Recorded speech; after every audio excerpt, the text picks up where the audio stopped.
Hello, Hayes. Why does the unknown sound better than moving back to the city I'm from? My boyfriend just got offered a huge promotion, but it means leaving Chicago and the life we've built for 4 years and moving back to my hometown of Kansas City. Our family and old friends are there, but every visit home reminds me why I love Chicago. Moving home feels like going backwards to people and places that no longer fit who I am. I would move abroad without blinking an eye, but something about trying to be your current self in a place that only knows the old you feels so daunting. I should note that my parents and I emigrated to the US when I was 8. It was drastic and difficult, but it made us better people.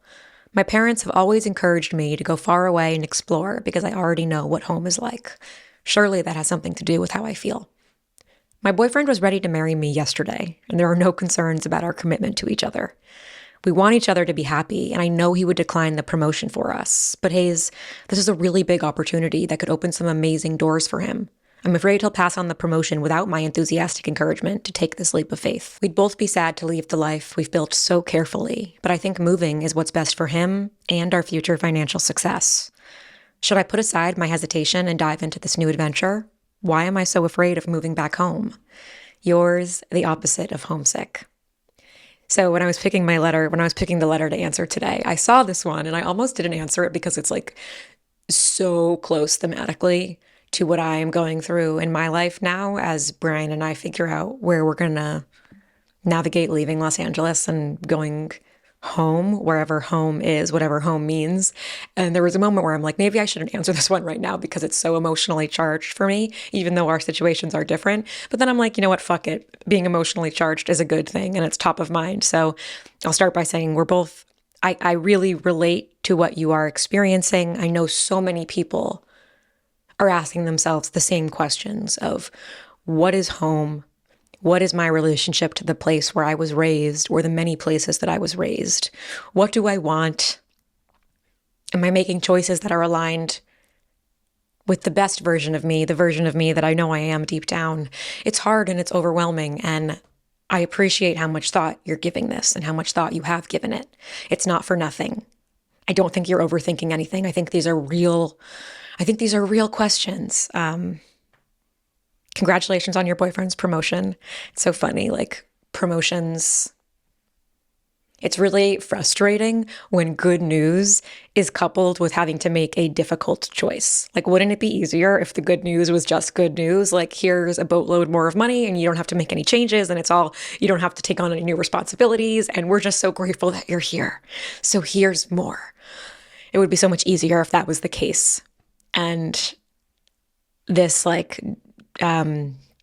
that juxtaposition that you're feeling right now of here's this great, exciting news, something that boyfriend has worked so hard for, but it's forcing us to make a decision that you might not feel ready for. And that's something that's coming up for me while reading the letter, is this feeling of being forced to make a choice that you're not ready to make a choice about yet. And that's part of why moving away from home, I think, is so alluring. I think there's something, moving somewhere completely new where neither you or your partner are from, the person you live with. It's almost like you're like getting to punt some, quote, serious life choices. Like you keep getting to punt these decisions because you're on this adventure. And I'm not sure if moving to Chicago was framed as an adventure, but it was maybe framed as a fresh start. And aren't those kind of the same thing, fresh starts and adventures? And while you're there, while you're on this adventure, while you're living in this new place, you don't really have to think about these questions of home, where you want to start a family, all that. Even if in the back of your mind, you're kind of quietly thinking, oh, well, maybe I could actually live here in this place that I moved to that I didn't know anybody, or this place that I've started this adventure. This actually feels really good. You sort of can keep punting it. You can keep punting those big life choices because you're wrapped up in the adventure. And I think that's what's so kind of sexy about going on an adventure. You get to postpone difficult conversations. And that's what you're being forced to have now. A difficult conversation with yourself, with me, with your loved ones, and, with your boyfriend. I totally relate to that feeling of moving home feels like going backwards. It's something that I've been noticing in myself come up a lot as Brian and I talk about where we want to live. I have like a bias. I'm from a suburb of Boston, And going back home to like a Massachusetts suburb doesn't really feel on the table. It's not something that I think I would do, and I don't think Brian wants to do it. We've talked about it and we're like, nah, I don't think it's for us. And I don't really have too many, it's sort of that feels like a hard line in the sand that I don't feel wrapped up in too many feelings about that. Though I'm sure that's not exactly true. I'm sure if I dug deep into it, there's plenty of feelings why I don't want to go back to Massachusetts. But it sort of feels like a no-brainer. Whereas moving back to some areas of like the New York area, I have some bias about certain places. Even though I've never lived there, I, like you, feel like, oh, the people there are not aligned with who I am now. And some of that is based on like, I might know one girl from one town that I don't like, or that I didn't get along with, or that was mean to me, or that made me feel bad about myself, whatever. So I don't want to move to that town because that town is with people like that. I've noticed some of those like judgments almost coming up for me. I'm like, I don't want to live somewhere where I'll go to the local coffee shop and I see all these girls I went to college with. Even though I might like some of those girls I went to college with, I have this idea wrapped up in my head about, I don't want to go backwards. I don't want to put myself in a position where I feel the way I used to feel. And I'm curious if that's kind of one of the feelings that you're bringing up now. Like, not only have you grown probably in terms of your values and your goals and your knowledge of the world and the things you're passionate about, but you've also grown, you've also like left experiences behind you. There are probably experiences you had in Kansas City that you're like glad to have left. All of us have that from the places we're from. And maybe it's not just like moving back doesn't align with who you are now, but it's like moving back will remind you of things that were true then. I think that's definitely coming up for me. And like part of why I've loved living in LA is that it's like so random and it's so new. And there's nothing really here to remind me of other stuff because it's like so fresh. And it's an interesting question of like, well, does that mean you're running from something? Is moving away always running from something? And in my case, I think probably it's been a mix of running from something, but living here has also been the place that I've like returned to the stuff I'm running from, if that makes sense. Like the space here, excuse me, burp. The space I've had here, like the way I've been able to take a step back from the majority of my social life and family and all of that has given me a lot of mental space to explore, I think, some of the things that I was really running from for most of my 20s. So like running away isn't always just running away. It can kind of be like running away and then looking inward. But that's just, it's kind of an interesting question. Is leaving where you're from inherently an escape? And if it is an escape, is it always a bad escape? Is escape always a good thing? No, I don't think it's a bad thing. Plenty of people have to escape bad situations in search of something new. And I think in some ways that's what I've done. That's what we've done by moving here. And that's what maybe you've done in moving to Chicago. Not that you were running from something bad, but you wanted something new. And I just get why it feels hard to return. We have like this obsession with always like moving forward, as we should. Life is just rolling on. It's just moving on. And you don't want to be returning back to old ways that you're happy to have left behind. I definitely think that the emigration, the fact that you guys emigrated when you were 8, I'm so interested in how that plays a role now. It's a beautiful quote that your parents say to you: go far away and explore because you already know what home is like. I'm curious, it wasn't immediately, I think they're referring to that home is the place that you left. So that will always be home, and you know what that feeling is. So you don't need to be searching for it again because you already have it. That was how I initially interpreted that, but I'd be curious to hear from you, like if that's how you feel about it. It's interesting. I'd love to hear from other people too who have immigrated to the U.S. or just who have left one country for another. Has that expanded your sense of adventure and like made it so that you're not attached to the idea of home, or has it made you want a singular home in a place where you have roots more? I could totally see how both feelings could be true, and of course also somewhere in the middle of that. I wonder if, I guess a question for you, do you feel that a life of adventure and a life of trying new things is like what will make your parents proud? Is there a part of you that feels like because they've encouraged it and because they've made sacrifices to have the life you have here, or whatever sacrifices they've made, do you feel like you need to do that too? Is there a part of this? Are you thinking about their reaction, how they'll feel about you returning home? Do you think they'll be disappointed in that decision? Those are some questions that maybe I would sit and think about. And if not, would you be disappointed in yourself? I'm getting a little hints that you are, but I think that this childhood experience, this core childhood experience you have, would definitely be playing a role in this.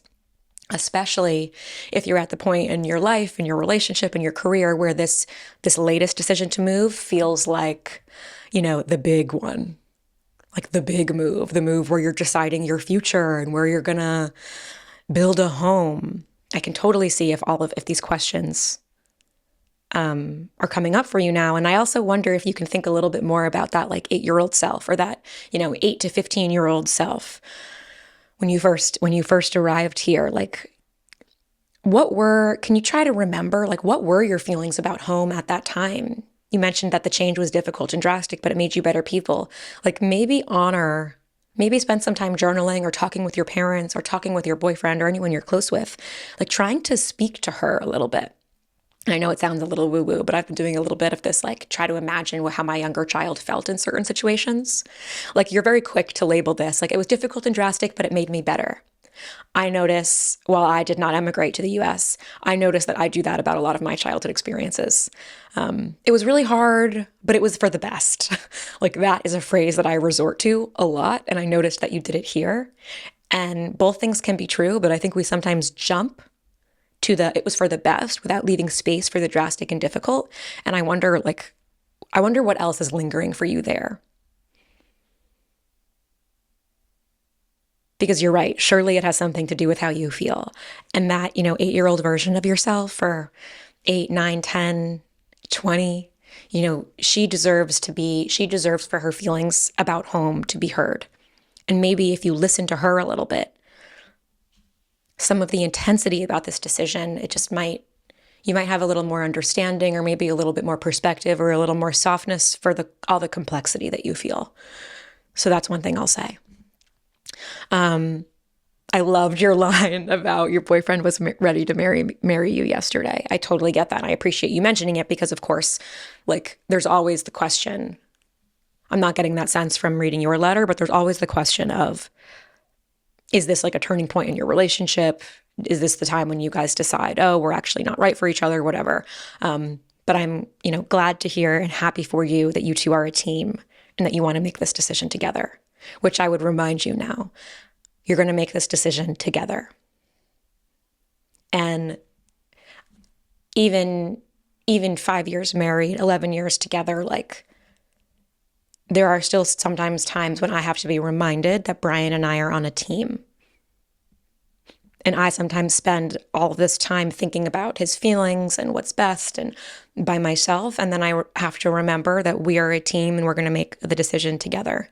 And you do seem to have a good perspective on that you guys are going to make this choice. But I want to remind you that these questions you have, you're not going to answer them alone, and you're not going to live in the repercussions alone.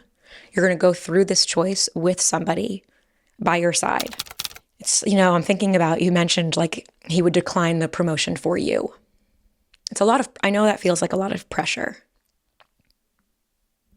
And I think it's hard to escape that way of thinking of like, he does it for you. And I think when you are in a partnership, when you're in a partnership with someone, you do still each have individual needs where like, yes, I actually am doing something for you and it really is for you, but it also is for us. And should he decline the promotion, I would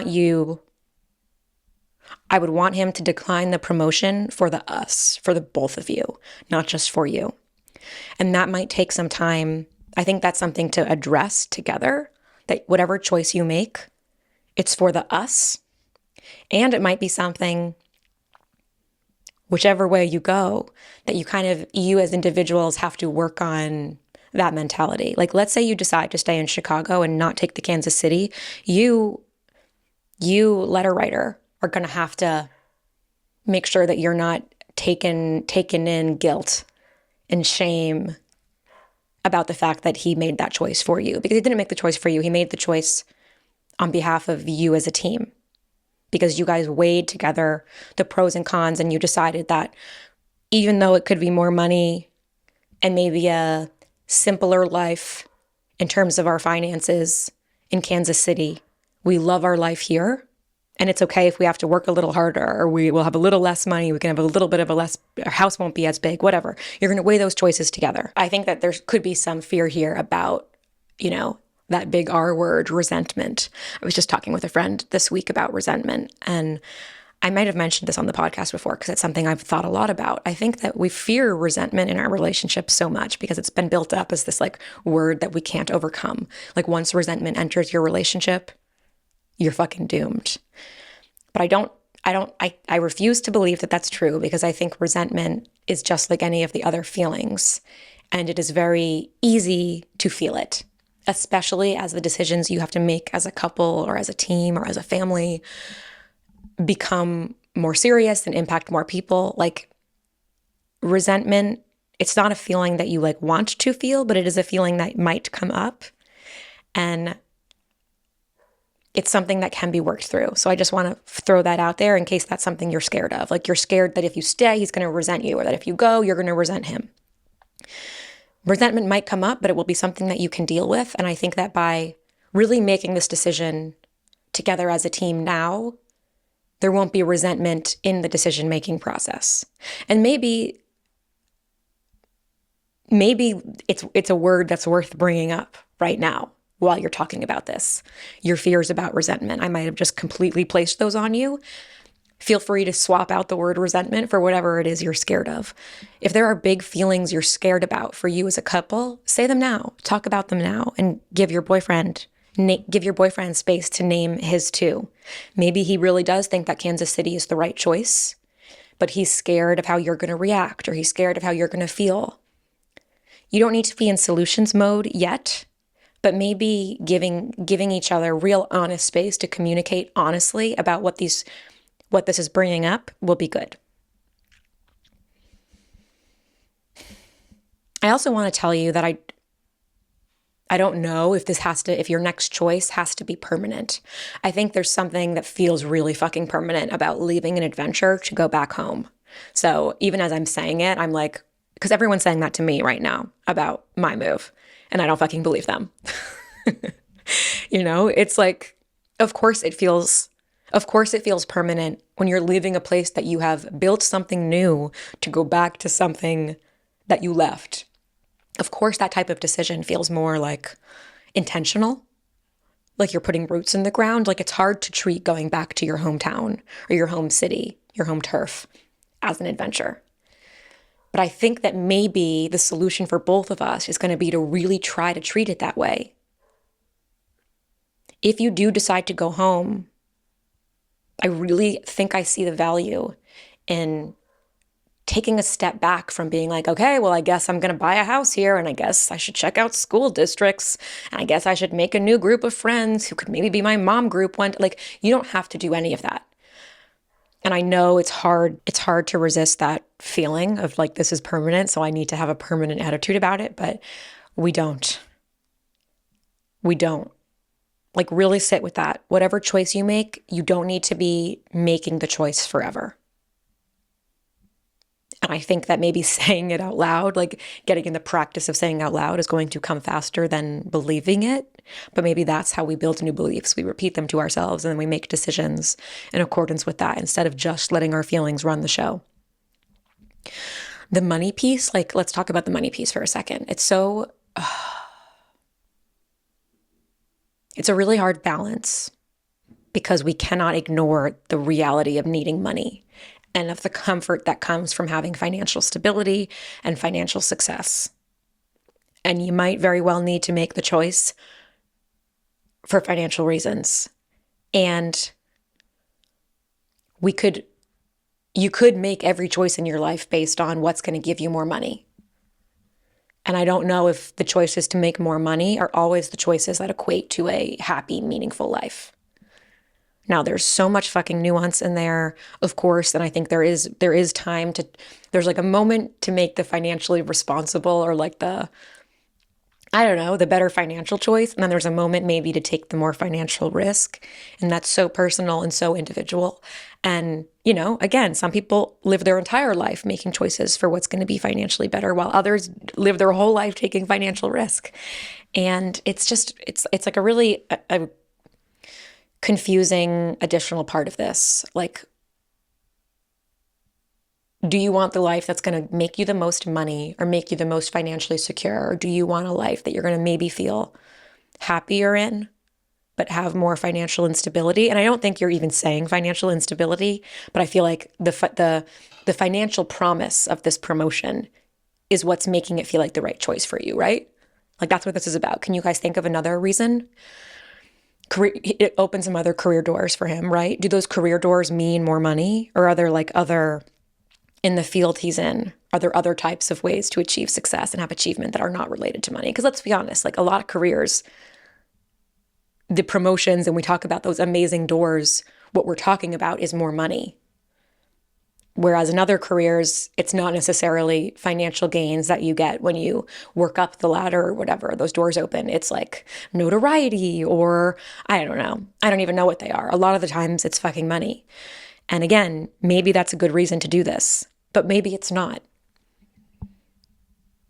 I think it's a totally valid reason to be like, we can't live the life we want to live in Chicago because it's an expensive city and we want to have kids and we have to send our kids to private school. Or I'm not saying that's what you have to do in Chicago, but like, these are some of the things that come up.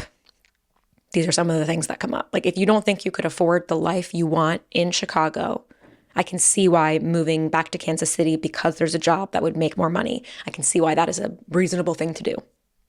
I can't make that choice for you. I just want to talk through them because I know the logistics of this are important. There's no shame. There is no shame in making the choice that is financially better. There's no shame in that. There's a lot of honor in it. I can relate, though, to needing to find other reasons other than just the money to wrap your head around it. Like, I can relate to being like, I need more than that. The money's going to be great and having more money will be really helpful in our lives. But I also need to know that there is a local bookstore and coffee shop in my town center that I can go to on the weekend when I need a break.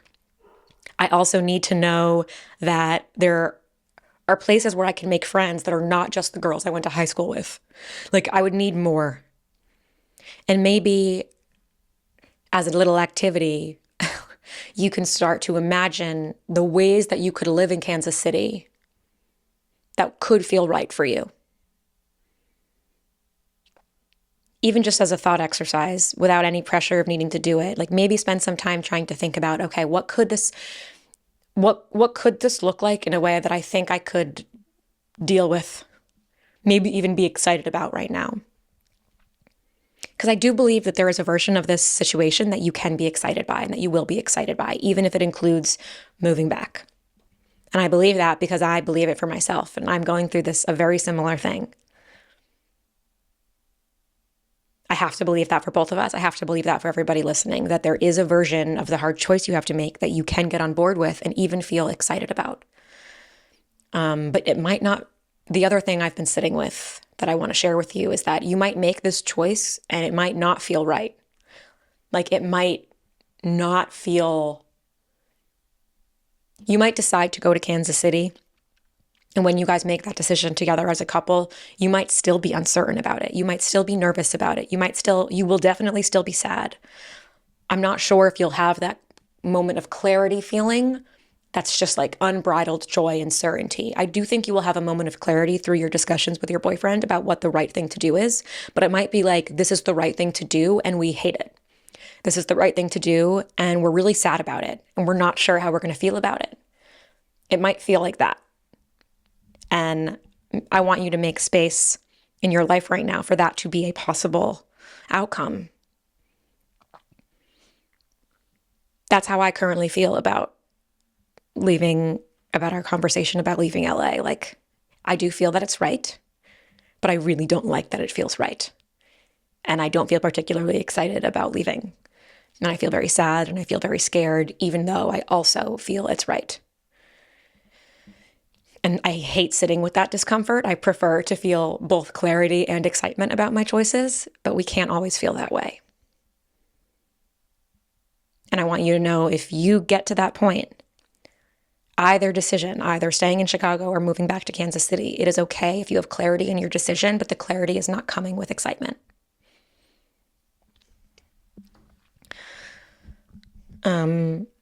Anything else? Your final questions. Should I put aside my hesitation and dive into this new adventure? I mean, why am I so afraid of moving back home?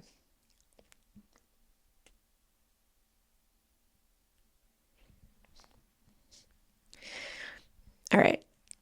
Your final question. Should I put aside my hesitation and dive into this new adventure? I can't answer that for you.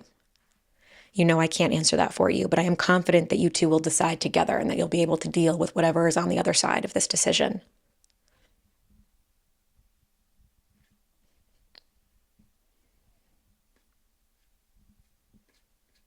I really believe that like success and joy is on both sides of it for you, and that you can always make a change.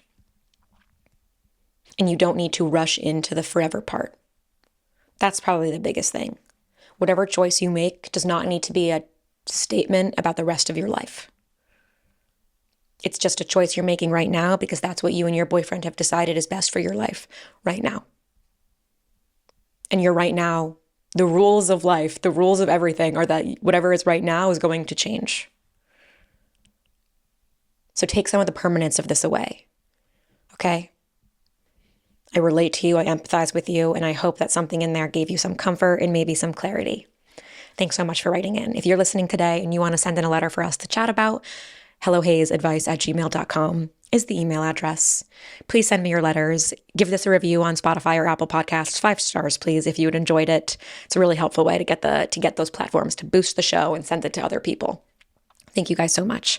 I'm going to take a quick sip of my coffee now, and then I'm going to circle back to tell you a little bit about my trip last week. Okay. I wasn't sure if I was going to dive into this today, and I think I'm going to write you guys a letter about it on Substack later to get more of these thoughts out, because it's sort of I need to process my thoughts, and I both process thoughts by talking about them, and I also process things by writing about them. And sometimes I feel this internal conflict where I want to talk with you about something that I'm going through right now. But sometimes the best thing for me to do is to keep it to myself and process it privately before I process it publicly. Part of that is because sometimes when sometimes when you're going through something, you're not ready to have other people weigh in on it. Well, the very nature of making a podcast of fucking course is that other people are free to weigh in on it. And I don't have control over how people weigh in on the things I talk about. So sometimes I choose then to make sure I'm in a place, and sometimes I still fuck this up. Sometimes I'm still not in the place even when I think I am. I'm going to process this privately and sit with it privately so that I'm more equipped to deal with however somebody wants to chime in on the personal thing I've shared. But this I feel like talking about, especially because we just had a whole fucking letter on it. So Brian and I last week were in New York. We were in New York for some of our best friends' wedding. Brian's best friend from college and his wife now has become one of my closest friends. I went on her bachelorette back in March to Mexico. I think I shared some photos of that when it happened. And they're just a very precious couple to us. Molly is actually from LA. So they both live in New York City now, but Molly grew up in LA, always wanted to live in New York City when she was younger, and then met a New York City boy. Will is from Manhattan and is likely going to be there forever. And Molly's parents out here in LA have just taken such good care of us. Brian and Molly's dad have become good friends and golf together all the time, and they're wonderful people. Anyway, we were there for the wedding, and Brian and I decided to go out a little bit earlier so that on Wednesday before, we could take the day to drive around and explore some neighborhoods in a suburb in an area of New York. And, I was really hoping for that. I was really hoping for a moment of clarity that I was talking about earlier in the episode. I was really hoping that on that day, I would have a moment at some point where I'm like, oh, this is right. I'm going to be excited about this and only excited about this. And this is a place where I want to move. And I didn't really have that feeling. Neither, it's sort of interesting. I'm from Needham, Massachusetts, and Brian is from Millburn, New Jersey. And neither of us really want to move back to the states we're from. I'm probably a little more open to moving to New Jersey because it's where my mom grew up. It's where my grandma lived forever. And I have some fond, like there's something, I don't love the idea of moving to New Jersey, but I can see myself getting on board because of that connection to my grandma. Like that connection. Isn't it crazy how sometimes it's like one fucking detail that you can tell a story about to yourself that makes it make sense? Like I can see myself telling the story. Oh, if I move to New Jersey, that's where my grandma lived. And then I'm going to be closer to her, even though she's gone. And that, you know what? That makes sense. I can live there. That story makes sense to me as I tell the story about my life. Sometimes you just need that detail. And maybe that feels like fucking revelatory that I'm saying that out loud right now. I feel like, wow, I need to just sit with that for a minute. I want to move somewhere where I can see the story of my life, where it makes sense in the story that I tell myself about my life and the story that I want to write. Because, ladies and gentlemen, what is the saying? We are all the authors of our own story. The rest is still unwritten. Yes. You just need one detail to make it all make sense. And I didn't really feel that detail while we were driving around in this area of New York. And I'm like I'm so desperate to have that certainty because I'm not enjoying this limbo land that we're in. And I don't think I've really said it formally here on the podcast, so I guess I'll say it now. Like Brian and I are in the discussions of moving back to the Northeast. And even though I am saying that, I can hear the hesitancy in my voice.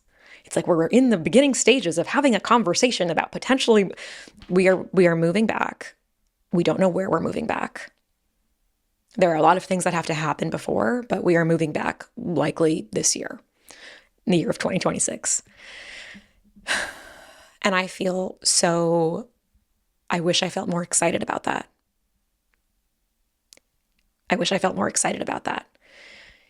LA has just been feeling far. And its distance, its far awayness is one of the reasons I love it. So that feels like a fucking confusing fact. How can I both love how far it is from everything and also really feel the impact of it in a way that I don't know is sustainable? And maybe that's it. Like, I don't really actively miss anybody while I'm here. I don't really feel far while I'm here, but I feel far when we travel home. Like some of it is purely just like the travel day. I don't like its impact on me and the reality of living across the country from your family, your siblings and their children is that you do this trip a lot. And I don't want to leave Frances we leave Frances with the lovely person who we worked with on training. She doesn't board a lot of dogs, but she will take Frances because she loves Frances because Frances is the perfect angel. I don't like leaving Frances for a week. Like I don't want to do that. And the travel, it just feels far. The travel day is long. It feels far. Now, is it feels far good enough reason to leave a place you love? I guess we've decided that yes, it is. And I am confident that I will be able to build a beautiful life somewhere else in the same way that I think I've built a beautiful life here. But it would feel so much easier if I was like purely excited and had even just some clarity about like where that place is. And so Wednesday we drove around and one of our friends who grew up in one of these towns, he's a doctor and he had Wednesday off. So he took the day off with us and we took Brian's parents' car and we drove out and we spent the entire day exploring like 5 different towns. And it was so fun to do the trip through his eyes. He was such a great tour guide and I was really glad he was there. It was a really nice emotional buffer. Brian and I definitely had like a challenging conversation about it later, but because our friend was there, it was like, I wasn't thinking about the challenging parts really while he was with us. I don't know, you guys get it. It's nice to have an emotional buffer sometimes when you're doing something hard. And there were towns that I really liked. A lot of the areas that we looked at were very rural and like a lot of people in New York City who have second homes. Like sometimes we'll buy homes in these places as a country home. And I kind of like the idea of living somewhere removed, living somewhere that feels a little bit more like a choice rather than an inevitability. That was something I kind of came around to this weekend. Like I want to make a choice about where I live. I don't want to move somewhere that just feels like where everybody I know moves.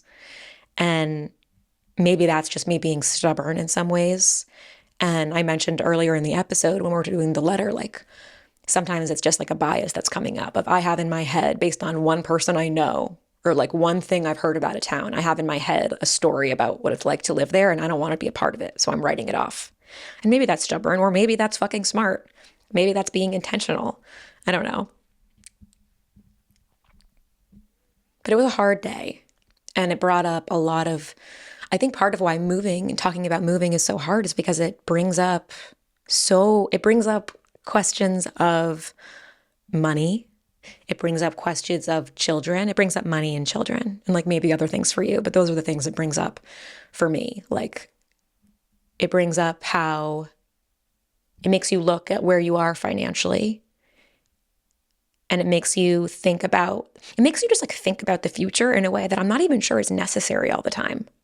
And that's why one of the realizations I had last week was like, I think that Brian and I, got sucked into thinking that this move back home needed to be the move. And we needed to like buy the house we kind of can't afford because we're going to live there for the next 20 years. And we need to pick somewhere that like has a good school district for the children we do not have. And like they won't even be going to school if we do have them for a very long time. Like I just kind of got sucked into this normative or like typical way of thinking. And I don't want to shame that way of thinking. Like it is a very good and real way of thinking if it works for you, but it doesn't really serve us right now. We're not really ready. And I think I've made me realize like maybe we're ready to move back, but we're not ready to like pick forever. So what could it look like to find a new adventure? How can we frame this move as another adventure? Does that mean renting again somewhere that maybe we don't think we would want to live forever, but like is a fun, like, do I want to rent in upstate New York for a year while we figure out where it is we want to be? Maybe I would want to live in upstate New York forever. I don't really know. Like how can we make this feel less permanent? Because we might not be ready to. And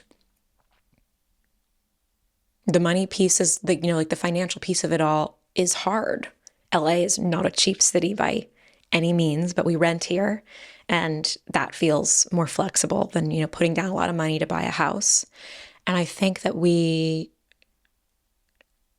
I'm turning 33, Bahrain's turning 34. I think there's pressure. We feel there's pressure in our like social circle to be in a place where you can buy a big house and like spend all this money on a house. And we just might not be there yet.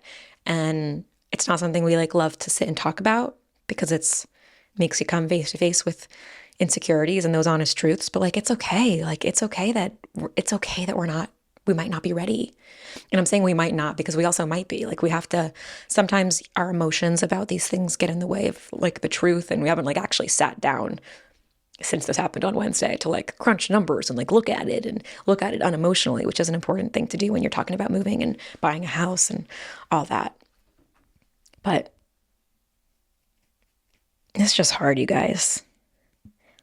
I left this week feeling very like drained, very, very mentally drained from thinking about all of this. And I don't really want to, like I don't really want to have to make this choice. And it's okay that in this exact moment of saying those words out loud, I don't have anything inspiring to say about that. Sometimes you just like have to do things you don't want to do. And I left this week just feeling really tired and kind of like I need a break from thinking about the move, but also we don't have that much like time. It's a weird mix of like, I need a break, but I actually also have to get started. And this week was sort of like the biggest step we've taken into making this move a reality in some ways. And so maybe that's why it feels so draining, because like it was sort of the biggest 2 steps in that we've taken. Good thing I have therapy later this afternoon, and good thing I recorded this podcast before, because I'm sure I'm going to get into it in this session. And that is why I record my podcast before I go to therapy these days. Oh, you guys, I'm very grateful for you all. Sorry that my voice is gone. I sang so much at the wedding. One thing about me and Brian is we will be the best people that you invite to your weddings. We are on the dance floor the entire time. If you're alone, I will grab your hand and pull you in to dance with me. I will be singing every song that I know the words to by the end of the night. I'm also a little out of wedding shape. I haven't been to one in a long time, so I was definitely more tired than normal. And there were points where I was lip syncing, where I was mouthing those lyrics because I knew I had to record this today, and my voice is better than it was yesterday. But I was trying to take care of those vocal cords, these money makers for you. Yeah, okay. I love you all. I'm grateful for you. Thanks for listening. If you have any thoughts to share, any feelings that came up, you know that this is a space where we can talk about them. I do think that I've written something on Substack. I forgot to mention this last week. So you guys know last week's episode was about talking about weight with friends. And afterwards, I asked some discussion questions on Instagram, and I got probably close to 100 messages from people sharing their stories about how and if they talk about weight with friends. And I was really surprised by the diversity of thought here. Like I was just really surprised. And I was pleasantly surprised to see just like the emotion, the level of like emotional intelligence at display maybe, or I don't know. I felt like I learned a lot, and there were very few comments that annoyed me. There were some comments that I thought were just not it. So I didn't include those in what I'm about to tell you, but I ended up writing a little bit more about my experience thinking about my body and thinking about weight on my Substack. And then I included a bunch of the responses I got, so that you guys can read more perspectives from people like you, like all of us. So if you didn't read that, you can go to my Substack, hellohayes.substack.com. I publish writing there sporadically, though I'm trying to get back into I write all the time, and I think sometimes I thought that I needed it to be perfect in order for me to share it. And I don't actually think it needs to be perfect for me to share it. Like if I'm writing all the time and there's stuff I want to share with you, why the heck haven't I been sharing it? If that sounds like something you'd like to read, if you want to read more of my thoughts in that form, feel free to subscribe there. It'll come to your inbox. You can also just read it on the blog if you don't want to, if your inbox is too full. But go check that out if you liked last week's episode. You might just be interested to hear more perspectives. And I also want to get your feedback on that format. I really love creating something I think I do a pretty good job at and want to be more consistent with, or maybe get even better at, is building kind of a entire ecosystem around the stuff we talk about. So we might have the podcast where we talk about where we talk about a topic in this casual way, but then I want to get your thoughts on it. And maybe, yes, you guys can write stuff in the comments, but would it be cool if I could organize some of the things you say in an article so then you can read it that way? I don't know. It's fun for me.